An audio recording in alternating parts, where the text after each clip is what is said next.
প্রায় 4 কোটি টাকা ব্যয়ে শুক্তাবাড়ি সবজি বাজার সহ শুটকাবাড়ি এলাকার বিভিন্ন উন্নয়নমূলক কাজের শুভ সূচনা হলো শনিবার। উত্তরবঙ্গ উন্নয়ন দপ্তরের অর্থানুকূলে কোচবিহার দক্ষিণ বিধানসভা কেন্দ্রের শুক্তাবাড়ি অঞ্চলের মার্কাজ মসজিদের বিশ্রামঘর, শৌচালয় নির্মাণ, শুক্তাবাড়ি সবজি বাজার, ড্রেন সহ মার্কেট কমপ্লেক্স এবং মাছ বাজার নির্মাণ কাজের শুভ সূচনা হলো শনিবার। এদিন সেখানে উপস্থিত ছিলেন কোচবিহার জেলা তৃণমূল কংগ্রেসের সভাপতি অভিজিৎ দেব ভৌমিক, উত্তরবঙ্গ উন্নয়ন মন্ত্রী উদয়ন গুহ, কোচবিহারের সাংসদ জগদীশ চন্দ্র বর্মা বসুনিয়া, অঞ্চল সভাপতি মুজিবুল হক, চেয়ারম্যান সামিউল রেহান সহ অন্যান্য নেতৃত্বরা। সেখানকার অঞ্চল সভাপতি জানান, দীর্ঘ কয়েক বছর ধরে উন্নয়ন হয়নি। আমরা আসতেই উন্নয়নের দাবি জানিয়েছি জেলা সভাপতির কাছে এবং জেলা সভাপতি সেটা সম্পূর্ণ করলেন। তাতে খুশি সমস্ত এলাকাবাসী। উন্নয়নমূলক কাজগুলো শুরু করে দিয়েছে এবং আবেদন জানাচ্ছি কোনো কাজ বাকি থাকলে সেটা আগামী দিনে সম্পূর্ণ করার। এদিন একটি অনুষ্ঠানের মধ্য দিয়ে তাদের কাজের শুভ সূচনা করা হয়, যেখানে সাংবাদিকদের মুখোমুখি হয়ে কোচবিহার জেলা তৃণমূল কংগ্রেসের সভাপতি অভিজিৎ দেব ভৌমিক এবং উত্তরবঙ্গ উন্নয়ন দপ্তরের ভারপ্রাপ্ত মন্ত্রী উদয়ন গুহ কি জানিয়েছেন শুনবো। উত্তরবঙ্গ উন্নয়ন দপ্তরের আর্থিক সহায়তায় 3,67,00,000 টাকা খরচ করে শুক্তাবাড়িতে দুটো কাজ আমরা শুরু করলাম। একটা হচ্ছে শুক্তাবাড়ি মার্কাসের উন্নয়ন, তার জন্য খরচ হচ্ছে প্রায় ৭৬ লক্ষ টাকা, ৮২ লক্ষ টাকা, এবং বাকিটা প্রায় ৩ কোটি টাকা খরচ হচ্ছে এই বাজারের সংস্কারের জন্য। এখানে প্রচুর মানুষ বাজারে আসে। এই বাজার এই এলাকার মধ্যে একটা গুরুত্বপূর্ণ বাজার। সেই বাজারে যাতে ক্রেতা বিক্রেতারা নানাভাবে তাদের কোনো সমস্যা যাতে না হয় কেনা বেচার ক্ষেত্রে, তার জন্য আমরা প্রায় ৩ কোটি টাকা খরচ করে এখানে উন্নয়ন করছি। অর্থাৎ এই শুক্তাবাড়িতে আজকে আমাদের দুটো কাজের শুরু হলো। নিজেরা সাধু বলে নিজেদের যারা দাবি করেন তারা দেখা যাচ্ছে নিজেদের মাথা পর্যন্ত ডুবিয়ে দিয়েছেন দুর্নীতিতে। তাদেরকে দিয়ে আমাদেরকে দল করতে হবে, এই রাষ্ট্র আমরা দিই। তাই আমি এখানকার ধর্মপ্রাণ মানুষ শুক্তাবাড়ি মন ভেঙে গেছে এখানে শুক্তাবাড়ির প্রতি। সেই মানুষগুলো ফিরে আসবেন, সেই মানুষগুলো ভোট দেবেন। এবং আপনাদের অঞ্চলে যে সিদ্ধান্ত নেওয়া হয়েছে, আমি বলি আশপাশের অঞ্চলগুলো তারা সকলে মিলে শান্তি পেয়েছে যে ভাই শুক্তাবাড়ি তারা সিদ্ধান্ত। ধন্যবাদ জানাই। আমি মাননীয় মন্ত্রী মহাশয়কে অনুরোধ করেছিলাম এই কাজটা আরো উদ্বোধন হতো, এবং এজেন্সি এসেছিল কাজ করবার জন্য। আমরা বলেছি একসাথে মার্কাসের সাথে কাজটা করি। আমাদের সকলের ভরসা এবং বিশ্বাসের স্থান আছে মার্কাস, যেখানে মানুষের জন্য, বিশ্বের মানুষের জন্য প্রার্থনা করা হয়, দোয়া করা হয়।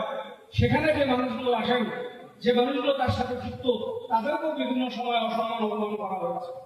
যারা মসজিদে যান, যারা 5 বারের নামাজি মানুষ, সেই সমস্ত মানুষগুলোকে বেছে বেছে অনেক সময় অসম্মান অপমান করা হয়। এই জিনিসগুলো মেনে নেওয়া যায় না। তাই যাই হোক, মার্কাসের কাজের সাথে বাজারের কাজের উদ্বোধন হলো। আমি একটা কথা বলে রাখি, প্রথম দিনে আজকের এই কথাটা সবাই মনোযোগ সহকারে শুনবেন। আমরা যাকে সরালাম তার মতন দ্বিতীয় লোক তৈরি করার জন্য কিন্তু সরাই এই কথাটা মাথায় রাখবেন। শুক্তাবাড়িতে এই পরিবেশটা কোনোদিন হতে দেব না যে আরেকজন মাথা চারা দিয়ে উঠে বললেন যে এক হুকুমত গেল আরেক হুকুমত তৈরি হলো। এটা কিন্তু হবে না, এটা মাথায় রাখবেন সবাই। মাসেলের দরকার আছে পলিটিক্সে, মাসেল পলিটিক্সকে কন্ট্রোল করবে না, পলিটিক্স মাসেলকে কন্ট্রোল করবে।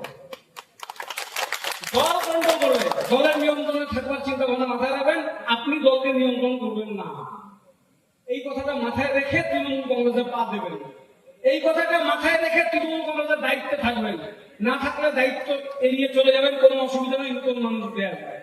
আমি দলের সভাপতিরা পার্মানেন্ট চেয়ার না, কালকে দলের সভাপতি পরিবর্তন হয়ে পড়ে আমি এই দেশের 140 কোটির মধ্যে একা, আমার কোনো মূল্য নেই।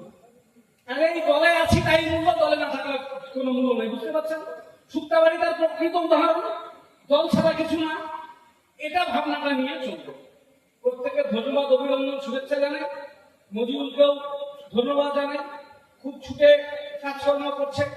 বাজারে যে সমস্ত ছেলেরা আছেন তারাও অত্যন্ত দায়িত্ব সহকারে কাজকর্ম করছেন। মার্কাসে যে সমস্ত সিনিয়র মানুষেরা আছেন তাদের কাছেও এখানকার উন্নয়ন নিয়ে আমি পরামর্শ নিই, তাদের পরামর্শ নেব। নিয়ে যেমন সমাজের উন্নয়ন হবে, তেমনি এলাকার রাস্তাঘাট, ড্রেন যা আছে, আমি আপনাদেরকে কথা দিচ্ছি আমাদের উত্তরবঙ্গ উন্নয়ন দপ্তরের মন্ত্রী শ্রী উদয়ন গুহর এটা কুচবিহারের প্রতি আমাদের কুচবিহার একটা গর্ব যে উদয়ন মন্ত্রী হয়েছে বলে আমরা হাজার হাজার কোটি টাকার কাজ গোটা জেলায় করতে পারছি এবং মানুষের কাছে ভোট ফুলিয়ে 24-এ ভোট চাইতে পেরেছি এবং 2024 সালে ভোট চাইতে পেরেছি। আপনারা সবাই জানেন যে ফাঁসির ঘাটের ব্রিজ দিয়ে আমি আমাদের সড়ক পরিবহন মন্ত্রী নীতিন গডকরির সঙ্গে আমি দেখা করি, চিঠি দেই এবং চিঠির পরিপ্রেক্ষিতে নীতিন গডকরি আমাকে জানিয়ে দেয় যে আমাদের কেন্দ্রীয় সমীক্ষক দল রাজ্য সরকারের সঙ্গে যোগাযোগ করছেন এবং রাজ্য সরকারের সঙ্গে যোগাযোগ করে আগামী দিনে এটাকে দেখে কি আলোচনার মধ্যে নিয়ে আসা যায় সেটা নিয়ে তিনি কথা আমাকে বলেছেন। তিনি বলেছেন যে একটা স্কিম আছে যেটাকে বলে সেতু বন্ধন স্কিম, যেহেতু এটা জাতীয় সড়কের মধ্যে নয়, রাজ্য সড়কের মধ্যে কেন্দ্রীয় সরকার সরাসরি ব্রিজটা করতে পারে না। যদি রাজ্য সরকার সেতু বন্ধন স্কিমের মধ্য দিয়ে কেন্দ্রের কাছে আবেদন করে, কেন্দ্র সেই অনুমোদনটা দিতে পারে, কাজটা রাজ্য সরকারকে করতে হবে।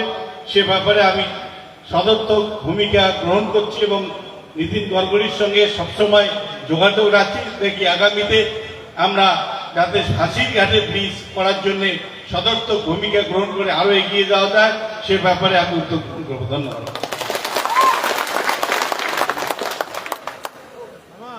7 বছর অব্দি কোন উন্নয়ন হয় নাই। এই যে পঞ্চায়েত সদস্যরা আছে প্রায় 2.5 বছর চলছে, 1 টাকা কোনো অঞ্চল তাকে পায় না এবং 1 টাকার কোনো কাজ পঞ্চায়েত থেকে দেয় না। আজকে এরা কিন্তু এইভাবে কায়েম করে চলছে। আজকে জেলা সভাপতি এগুলো দেখার পরে যে না অঞ্চল সভাপতি পরিবর্তন করতে হবে, যে শুনতে পারি একটা মার্কাস এখানে কি হবে, গাঁজা মদ প্রকাশ্য আসর চলছে, নামাজি লোককে গালিগালাজ করতেছে। আজকে সারা কুচবিহার ডিস্ট্রিক্ট, আমার মনে হয় সারা পশ্চিমবঙ্গ যারা মুসলিমরা আছে, জিম্মেদাররা আছে, শুক্রিয়াবাড়ে পরিস্থিতিটা কিন্তু সবাই জানে। আজকে শুক্রিয়াবাড়ির গ্রাম পঞ্চায়েতের প্রধান এবং অঞ্চল সভাপতি আজকে শুক্রিয়াবাড়িতে যে সন্ত্রাস কায়েম করছে, আপনারা কিন্তু 1 সপ্তাহের মধ্যে আমরা যে পরিস্থিতিটা আমরা তৈরি করছি তা আপনারা তো অনুবাদ করতেছেন।